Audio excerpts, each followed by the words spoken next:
রাস্তাঘাট, bridge, culvert, এটা তো হবেই।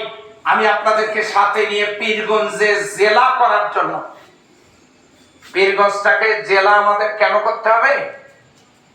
আমাদের দিনাজপুর 96 কিলোমিটার, বগুড়া বহুদূর, গাইবান্ধা বহুদূর, রংপুর বহুদূর। আমাদের যদি এইখানে জেলা হয়, আর যদি বালাসীঘাট দিয়ে ট্রেন লাইনটা সংযোগে স্থাপন হয়, পীরগঞ্জের কয়লার খনির উত্তোলনের কাজ যদি শুরু হয়, লোহার খনি উত্তোলনের কাজ যদি শুরু হয়, আর পীরগঞ্জ যদি জেলা হয়, পীরগঞ্জ হবে বাংলাদেশের মধ্যে সেরা জেলা।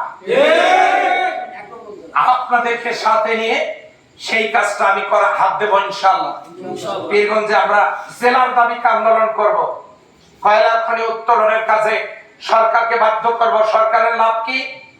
বাংলাদেশের 100 বছরের কয়লার চাহিদা পূরণ করে এই কয়লা বিদেশে রপ্তানি করা যাবে, এত কয়লা পীরগঞ্জে মজুদ আছে।